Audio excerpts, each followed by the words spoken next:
again, Broncos country. Really excited to chop up some Broncos with y'all this week. Bourbon, Broncos, and no BS.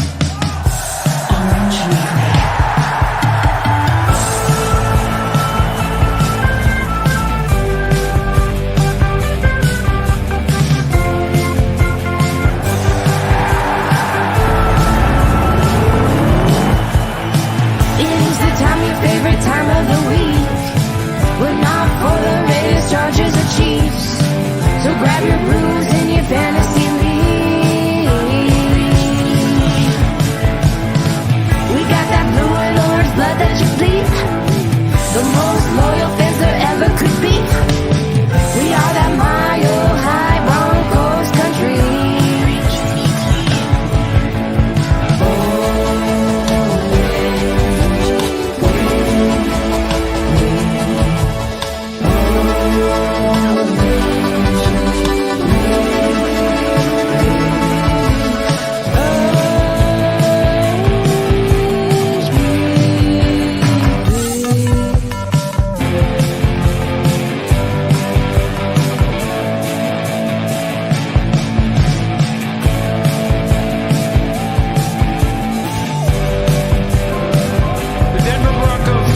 Orange Weekly, fans, brews, and Broncos news.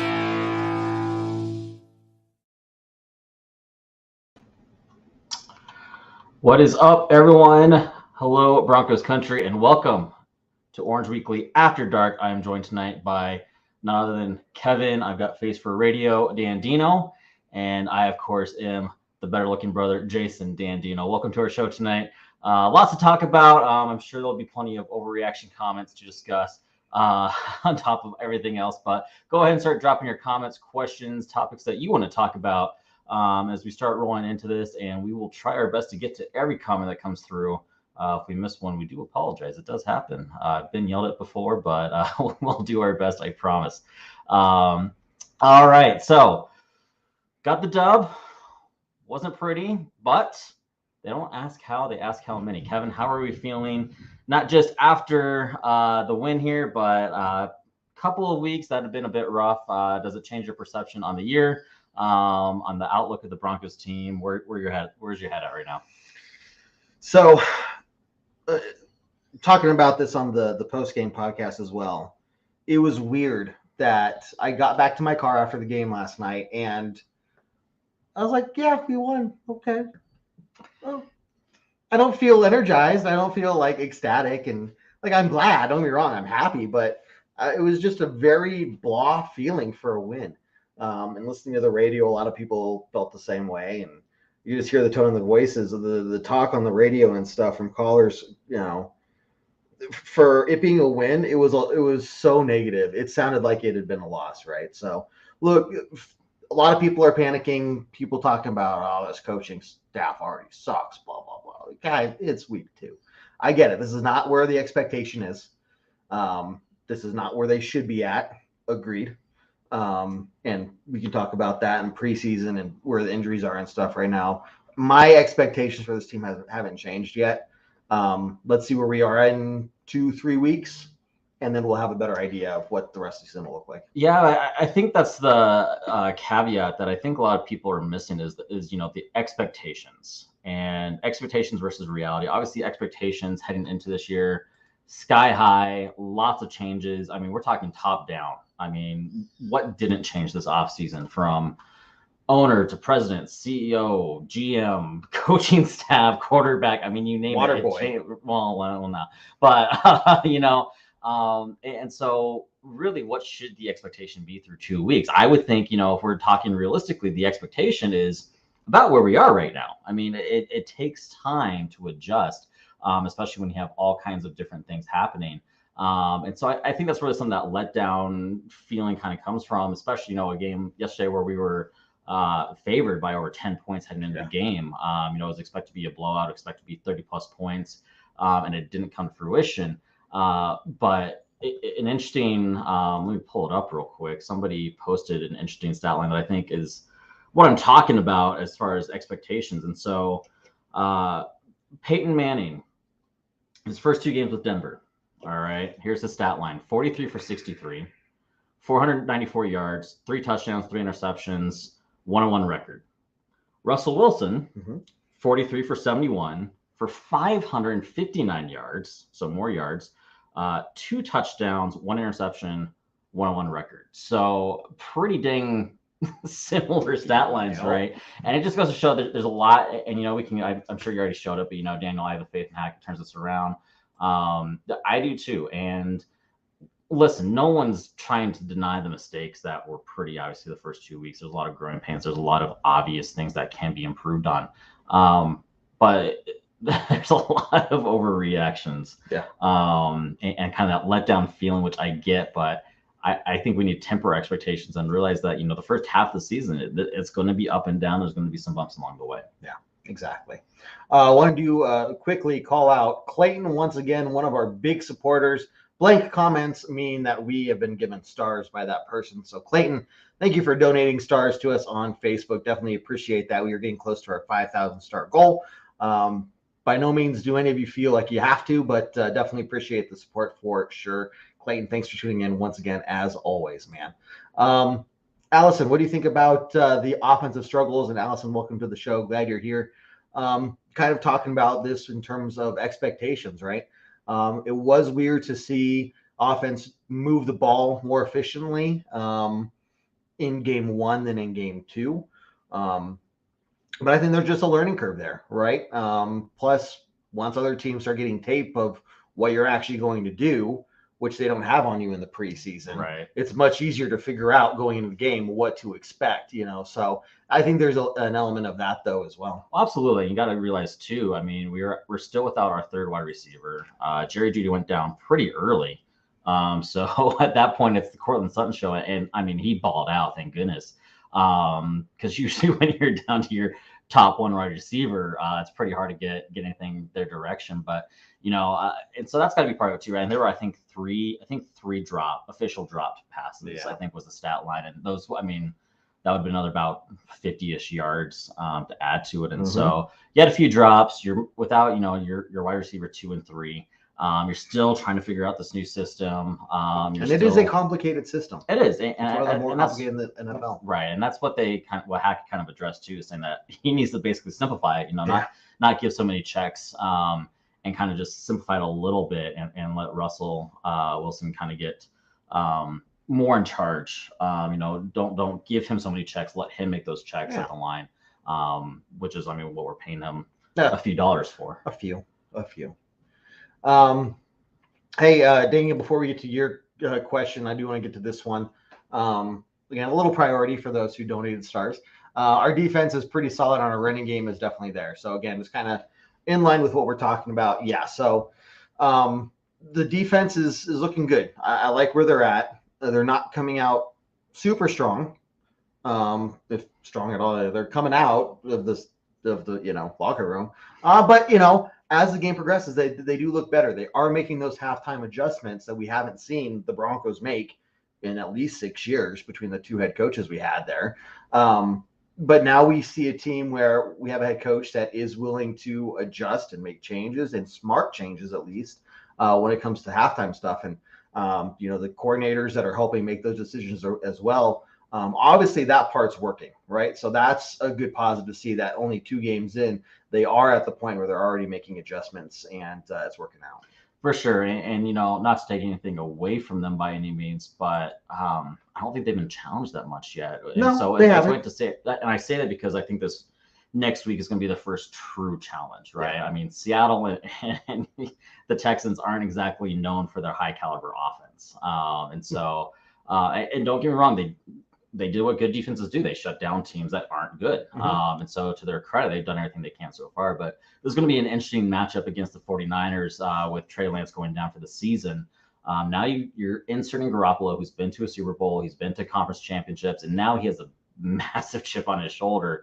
He sees this as his opportunity to prove the coaching staff wrong, prove management wrong, and that they should have never benched him for Trey Lance. And so you're going to have that going on. You got, Deebo Samuel is phenomenal athlete. The way they use him, obviously Kyle Shanahan is very creative on the offensive side of the ball. And so we'll see. I agree. They've been solid so far. Running game's definitely been much better than it has been in years past. But this is going to be a unique challenge. And I'm interested and excited to see how the Broncos respond to that. Yeah. Dan, good question here. And it's obviously a big conversation topic, both just wherever you are, when talking about the game, this has come up in every single conversation. So we'll talk about the first one here, the booing. I'll say my opinion on booing the home team is I don't do it, but I can totally understand where people are coming from that do decide. I mean, you put a bad product out on the field. The offense looks like crap. You want to shout, let your frustrations be known. I get why people would boo. I don't do it. That's just me. But it is what it is. And look, it sends a message to the team. I mean, they already know they're not doing well. But it is what it is. Like, you're not going to stop people from booing. Yeah. It's one of those things. I think the fans started booing a little sooner than I would have expected, even for a bad game. I would also like to point out, Daniel, as much as I appreciate you joining us tonight, that this is my show. Orange Weekly After Dark is hosted by me. And so if we're going to direct questions, I feel like it should be directed to someone else here. If you want to talk to this guy, he's got other shows throughout the rest of the week, which we'll mention later on. But anyways, thank you again for joining us. Give me a hard time, man. We do appreciate it. As far as the play clock, I've never seen it before. So I don't know if I have an answer on how I feel about it, because I've never seen it outside of a basketball game where that's the thing. And so I don't know. I feel like it was definitely done in jest and in a bit of a mocking type of tone versus an actually trying to help. And so that kind of is irritating. But at the same time, hey, how many delayed games have we had so far this season? 4 at least, right? And how many more time and timeouts that have taken to avoid them? We've had multiple times where as the clock shows double zeros, we're getting the ball off. And so maybe it helped a little bit. I don't know. I think the issue is much bigger than just that. I think it goes into simplifying it a bit, being more decisive as the coaching staff, especially as Hackett. I mentioned our group chat today that he's Hackett has called plays before. This isn't his first time calling plays. And so I think he's just overthinking a little bit. He's overthinking these decisions that are now on him, instead of just going with his gut, going with what has got him here so far. So we'll see what happens moving on, but there's definitely room for improvement there for sure. We apologize if we're having some streaming issues, guys. We'll try to work on that, but stick with us if you are here. Here's a comment that I already enjoy. These guys are getting paid millions of dollars and are professionals. No excuses. Hackett looks like a high school first-year coach. Russell Wilson needs to take control, call audibles regardless of play from sidelines. That's what he's getting paid for. I don't disagree with any of that. These guys are making a pretty penny to do their job. And to make mistakes, we had to call a timeout because we didn't have a punt returner on a punt. That's what you're there for, is to return punts, and you weren't out there to return a punt. So I agree. Wow, we're just having all kinds of alerts show up here. Just push. We'll keep pushing along, guys. Hopefully you're still with us here. But yeah, I agree. It's on everybody right now. It's not, people are already calling for firing Hackett, which I think is way premature. But yeah, there's no, this is on everyone, right? It's on the coaching staff for the obvious mistakes that we've all addressed. It's on players for not executing. It's on Wilson for not demanding that leadership and that control. It's on everyone. Everyone needs to improve it if we want to make this a successful season and get back into the playoffs, especially in this AFC West division, which is just a monster of a division. And so, yeah, they got to figure out what they're doing soon, that the time is running down before they can no longer make these stupid mistakes. Can they lose next week and still make a good run? Absolutely. But the following week is when we start divisional play, and those are the games that are going to truly matter pushing forward here. Yeah. Mundungus here. How you doing from the Mile High Roundtable podcast network? Make sure you guys check those out. Only 2 games in, no changes need to be made yet. Talk to me after week 10. Yep. So that's kind of what I'm saying. What's your no kinda changes cutoff as far no changes as far as personnel or anything. I think there needs to be 1,000 changes. And so maybe you're talking about a different thing. Then maybe you're talking about personnel, in which case I agree entirely. But there's a lot of changes that do need to be made, right? And for one, penalties. Mm-hmm. The Broncos lead the NFL in penalties right now with 25 in 2 games. That absolutely needs to change. Again, the decision making on a whole scheme, but on 4th downs, right? And Hackett's even admitted that and has taken the ownership for that. He's the guy that has to make that decision, and he needs to know way faster than what he's been giving, right? If he's going to go for it or not, because that almost cost the Broncos severely last game. One, it cost a field goal. It cost multiple timeouts.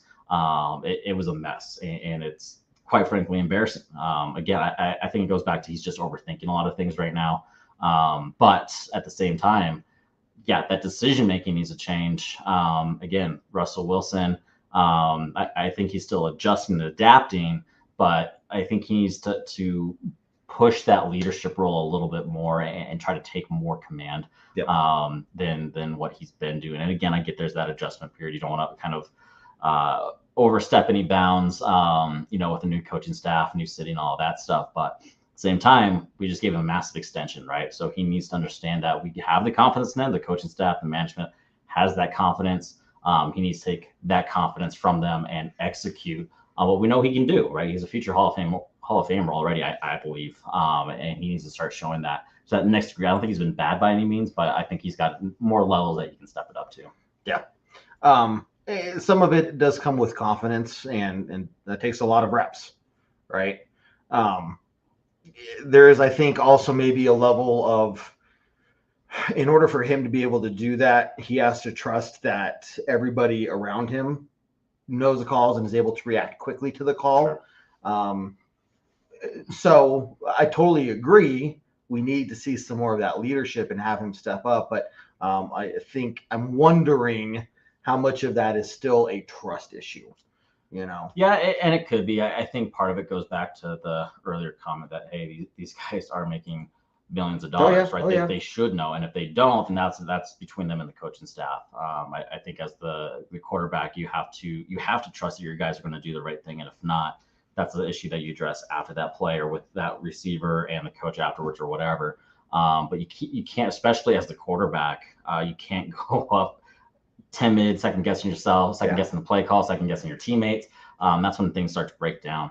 And again, I think part of it is it's getting that play call in faster, right? I think it was very apparent the past couple of games. They're rushing, they're panicked, they're not getting fully set right off the bat, right? Every single time it seems like they break the huddle and they're in panic mode. And that leads to him not being able to make the right reads or make the right adjustments and audibles because they get up there and they got 5 seconds. You can't call an audible with 5 seconds left to go, right?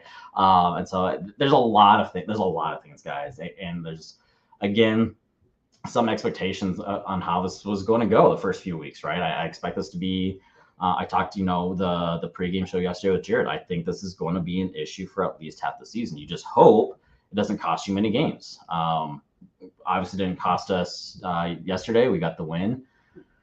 Monday night, our game against Seattle, did the coaching staff and all those kind of decide the game? There's an argument to be made. There's some execution errors, but realistically, again, this is something I think we're going to see over the course of the next 6 weeks still. You just hope that those mistakes get smaller and fewer in between, and again, don't cost us. Yeah, Clayton here. In a game or two, Wilson will settle in, all new to him. Then we'll see the real Wilson. Let's ride, Broncos country. Let's ride. Agreed. It's going to take time. Be patient. We'll get there. Yeah. And I don't think that was on Stukes. I think that was on our returner. Somebody's not paying attention somewhere. Yeah. I think that was a personnel execution issue. And I do want to, this is a good point. And there have been a lot of people who, when they're listing off all the things that Hackett has done wrong or not done well to this point, they seem to have also been mentioning, and how he threw the special teams out there without a punter. I mean, maybe to some degree, the head coach should also be paying attention to that. But I mean, you have the special teams coordinator, you have the guy who's the punt returner should also be paying attention as well. What I'm getting at is, I think the bigger issue here is the fact that there's maybe an undisciplined aspect of the team that is tied to the head coach, right? So maybe to a degree. To a degree, especially again, these are professionals here, right? Exactly. I mean, you don't even see that mistake on a college football field, and so to me, it comes down to that punt returner. That was his mistake. He wasn't paying attention. He wasn't ready. It's not that hard. It was 4th and long in an obvious punt situation. Obviously, the coach and staff called for punt return. He just had his head up his butt and wasn't paying attention. So to me, that's not on the coaching staff at all. That is, to me, again, you're making how much money to return punts? Mm-hmm. Listen, right? Pay attention, right? I mean, you have at least 3 downs to figure it out, right, while the defense on the field to get your head back in the game, and to not be out there is 100% on that individual, in my opinion. Yeah, I mean, we can go get a beer and walk around or do whatever, not paying attention to the game. I mean, if we wanted to, but we're paying to be there. We're not getting paid to be a part of the action, right? So, yeah, totally agree. Yeah, and this is kind of what we're talking about, I think, when it comes to saying how we have the most penalties through 2 games. This is where not playing preseason, you could argue not doing the 7-on-7 drills, and other, of those situations have come into play, and it's reared its ugly head. They haven't been going, at least in some sort of practice, full speed. They haven't been thinking about doing these little things right consistently. Because it's just been other drills and whatnot, right? So, yeah, I think that's where we're seeing it. Yeah, absolutely. And I've been our group chat knows it because I've mentioned it about 500 times. Preseason matters.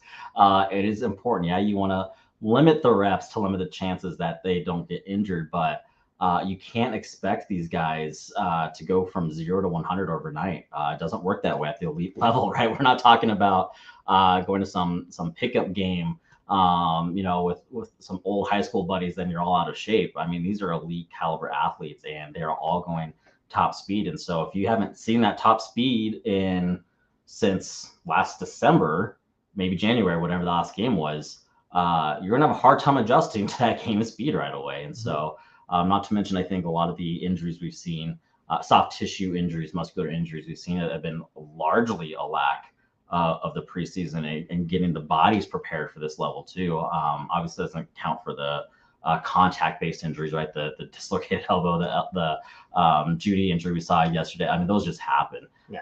But what I do hope is that, again, this goes into next season, so it's a million days away.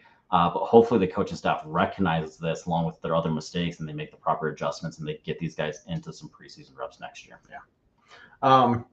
Ryan, I'll go back to your first comment here in a second, but since we're talking about this, look, you got to also look at the Rams. And last year, they didn't have a new head coach. Yeah, they had a new quarterback, but they didn't have a new head coach. They didn't have a newish GM. They didn't have a new owner. The coaching staff was the players knew the system, minus the players they brought in that year, which included the quarterback. So it wasn't like everybody's trying to learn everything about everyone, right?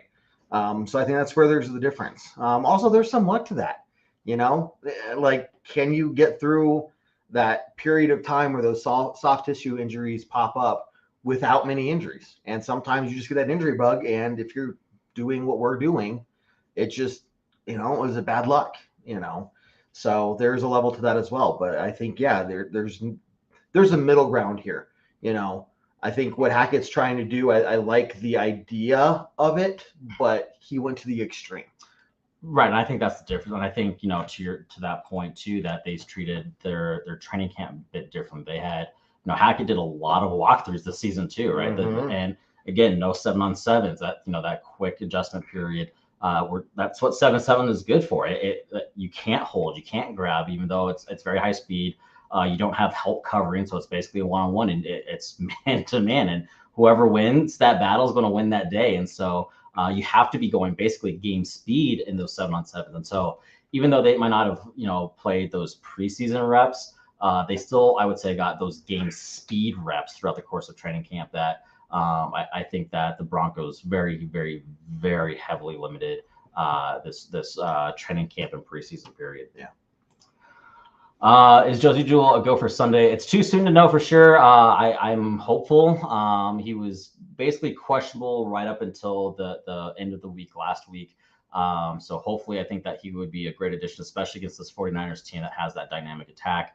For those that might not have heard as well, PS2 and Jerry Jeudy were both officially deemed day-to-day as of this morning. And so that's encouraging too, especially because they were afraid that those might be some longer-term injuries. And so still don't know if they're going to be in Sunday. That's still questionable. But at the same time, at least we're not talking about 3, 4, 5 weeks that they were initially fearful of. And so people are going to have to step up, right? Especially offensively. And I think our receivers did a good job of stepping up. Cleveland made some big catches, Washington. And defensively, our rookies stepped up, right? They no Simmons, no PS2 for the majority of the game, and they still did a really good job. And again, Texans team, right? You got to keep that in mind. But Josie Jewell would be a great addition for Sunday. I'm pretty hopeful for him. PS2 and Jeudy, I'm 50-50 on. We'll have to see what happens there. Yeah. Billy Turner is also sounding like, they're expecting him to be practicing this week. Coach Hackett didn't want to obviously promise anything today, but did say that for both Josie and Brian Turner they're expecting them to start practicing this week, which is a very good sign to get out in the game. The only thing I could see for reason for PS2 really going out there is because Justin Simmons is out. So if if he's clear to play, obviously that's the big one. I would say that there's maybe a little bit more urgency to get him out there than anything. But look, it's one of those things, like, we need him to sit a week just to make sure he's healthy. And with what we've seen from Hackett so far this year, that's what I'm expecting, is even if he's clear to play, hey, I'd rather you miss this one game. Maybe we lose it, because we have more starters out. But we're going to have you back for here and out versus going out there hurt again. You're gone for 3 weeks. Right. Yeah. And that's, behind the scenes, there's a lot of discussions behind that, between the coaching staff, player, and, How does that medical go? staff. It's a day-to-day thing. It's, you're checking in with the player, talking with the coaching staff, and you're talking to the coaching staff, seeing how they feel without that player. And, if that coaching staff, usually feels, hey, we have the depth, we have the ability to win this game without this player, then we can rest him a week. If you're playing a tougher team, or, especially the further into the season you get, where, playoffs are kind of on the line, that's when you start seeing more of those risks happen. But it's a day-to-day thing. That's why they would say day-to-day, right? It's a constant check-in process. So kind of, at that point, especially with PS2 especially, he didn't really go to the locker room after he got hurt. He was just kind of on the sidelines. And so that's kind of an encouraging sign, right? That he wasn't immediately going to the locker room for imaging and stuff. And so I'm a bit more encouraged on his status for a lot of reasons. But again, that setbacks happen too along the week as well, and all kinds of things. So, all right, can anyone explain to me why they had Tyree Butterfingers Cleveland out there instead of Virgil? Hey, I'm not the coaching staff, so I can't give you their reasoning. Tyree Cleveland was our number 2 receiver in terms of receptions. I was going to say, I thought he was really stepped up. 2 receptions for 28 yards. Yeah, Everyone else had big. 1. Yep, and they were big game. I mean, they were important plays. I think one was a third down. At least one was a third down. Well, one of those was 16 yards. Right, and he did drop a pass, but hey, so did Jerry Jeudy earlier in the game. So did Alberto. Yep. So drops happen. You just hope that it doesn't become a consistent problem. But I think from up to this point, I think Cleveland's proven himself to be a little bit better than Virgil. And so you got to keep in mind too that those evaluations are also going on constantly, right? Those are the things that we don't necessarily see. We see them, for the most part, once a week, right? And we see that one mistake, and then we get frustrated and wonder why. But this coaching staff, they see them every single practice, right? Those evaluations are constantly happening. I promise you, if Cleveland was dropping the ball constantly in practice and Virgil was making those plays, you'd see a different lineup, right? And so right now, I'm trusting the coaching staff is able to make those correct decisions. Okay, he dropped 2. And see, he ran the wrong route on a third, maybe not, right? There's so much confusion right now that he might have actually run the right route. He might have. And Wilson was confused, right? When it comes to the route running, it is very difficult to know who was right and who was wrong in those situations, especially when you have so many dynamic changes. Everyone's trying to figure out the offense. But okay, so he dropped 2. But again, going back to the point that this is a daily evaluation, right? These players can't screw up 5 days a week and then expect to keep their spot on Sunday, right? And so the coaching staff sees what's going on. I don't have an issue right now because again, he stepped up and he made some big plays when it mattered. Yep. Shane, you're awesome, man. I appreciate it. Well, hey, you guys had to hit the share button for me. We did have some technical issues earlier that caused us to lose some Facebook viewers, but it should be back on Facebook and good to go. Some of us are just jealous of our wildly successful After Dark show run by a certain somebody, and so we sabotage things before the show to create technical difficulties. I mean, I'm not going to appreciate it though. I'm not going to confirm or deny right, that. Exactly. We're going to start wrapping up here, though, guys. Definitely tonight, future nights as well. Definitely feel free to share as much as possible. Because again, we like to. This is a conversation-based thing. We don't like to sit here and just hear ourselves talk. Even though I've got a great talking voice, we enjoy talking to you guys. And exactly, the more comments, the more you guys interact, the more fun it is for us. Before we start wrapping up, let's go over a couple announcements. One, our great, lovely sponsors, and then we'll also dive into the rest of the shows we got throughout the rest of the week. So, Kevin, turn it to you for the fun stuff. Yeah, so stick by, everybody, for our closing thoughts. We're not done talking Broncos yet. Jason did get a dog a little bit ago. We have to feed the dog now, and he can't do it himself, so, Jason needs the money here, which is why we needed the battery. No shame. Your dog will be happy that we're getting money for this. But no, do appreciate everybody. Look, with all the Broncos podcasts coming out, we have Mundungus here from Mile High Roundtable. Again, you guys should make sure you go check those guys out. Always listen to other Broncos stuff. Maybe I'm working and I want to have a podcast in the background, or maybe you're studying and you want to focus in, and it really comes down to the type of headphones you have, right? I think we've all had those pair of earbuds or headphones that just aren't comfortable. It's a problem. Well, hey, I got a solution for all you guys. It's gonna make you all happy. One reason to be happy about your new headphones is because you got the Raycon wireless earbuds to do it. Raycon's everyday earbuds look, feel, and sound better than ever with the optimized gel tips for the perfect in-ear fit. These earbuds are so comfortable, they will not budge. Doesn't matter if you're mowing the lawn, running around, playing with the dog. I mean, it doesn't matter. These earbuds will stay there. Raycons give you 8 hours of playtime with a 32-hour battery life, and they're priced just right. You get the quality audio at half the price of other premium audio brands. Really, it's no wonder why they have over 50,000 5-star reviews. A couple of features that I really like, I kind of already mentioned one of them, noise isolation. So, you're trying to focus at work, but you want to listen to some music or a book or a podcast, something in the background. This will help cut out some of the background noise. Also, you got those customizable sound features on there, 3 of them. So you can switch between, whatever the best audio is for a movie or a book or a podcast or music. So that's a great thing for you there that helps you out. But here's how you get in on this, guys. Go to buyraycon.com today and use code TPPN15. That's 15 to get 15% off your Raycon order. That's promo code TPPN15 at buyraycon.com to score 15% off. Again, buyraycon.com, code TPPN15. Also, a lot of crazy things going on in the NFL. Some games that were lost that we were surprised by. People winning, we were surprised by. Nobody expected the Raiders to blow that lead, right? But it's the Raiders and they suck. However, with DraftKings, people who bet on the Raiders to win would have been happy at one point during the game.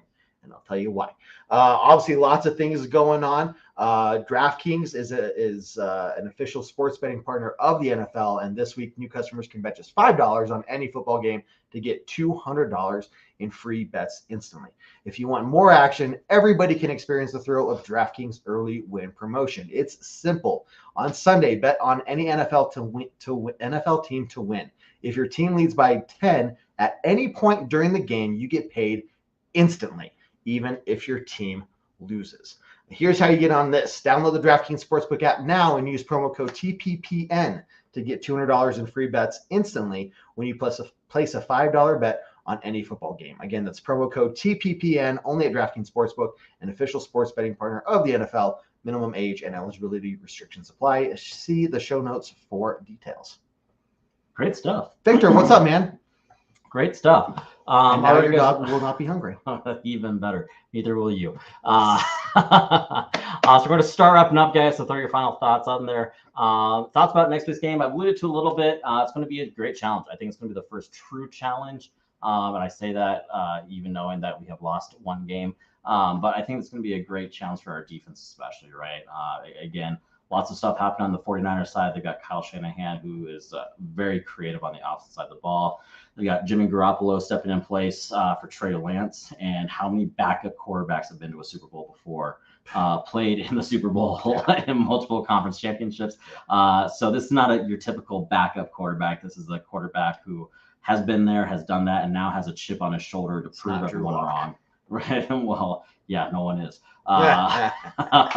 So, and Samuel is getting just a very versatile wide receiver that they use all over the game, the run game, the pass game, all over. He's a threat no matter what down, what situation. And so how we cover him without Simmons and possibly without PSG is going to be a great challenge. And so it's a winnable game. It's a primetime game, so hopefully it goes better than our last primetime game. But there's going to be some interesting things, and again, seeing how much our guys can clean up the penalties, clean up the mental mistakes, and how much our coaching staff, especially Hackett, can make the decisions a lot quicker than what they have been. Yeah. No, and Victor, how you doing, man? Glad you're here. So first off, guys, don't forget about our other content Tuesday nights, Bourbon Broncos No BS at 7 p.m. Mountain Time. We also got our post-game podcast and our pre-game podcast on iTunes, Spotify, Google Play, Stitcher. Tailgate Talk, 1 hour before halftime. We are live, as well as the halftime hash. What happens at halftime? You all pick up your phone. I know it because I do it too.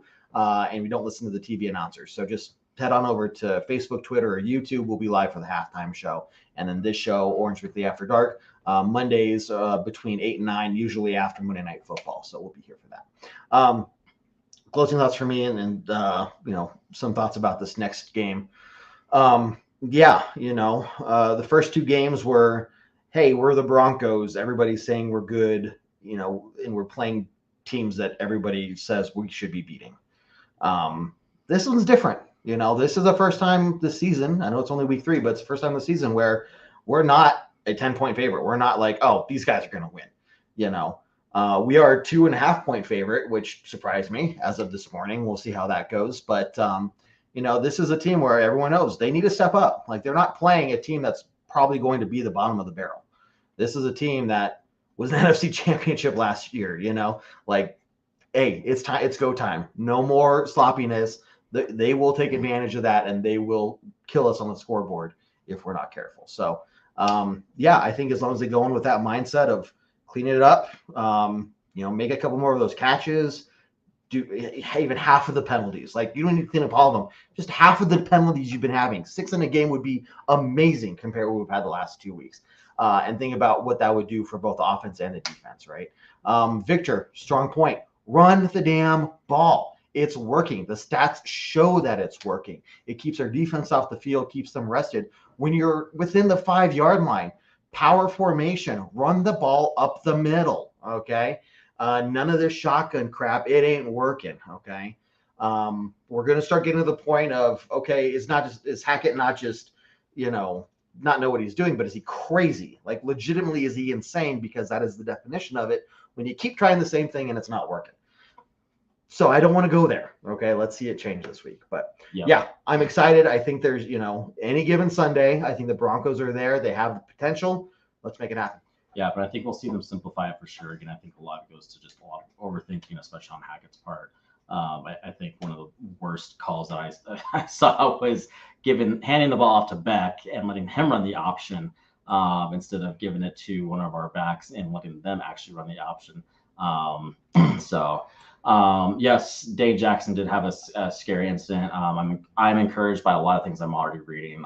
Full movement sounds like a lot is precautionary, and as scary as the hit looked, it was actually a better mechanism than the straight head on.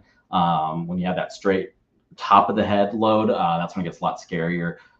His was forced way back into deflection, and so as scary as that look is usually better in terms of long-term results. Versus exactly right. Absolutely.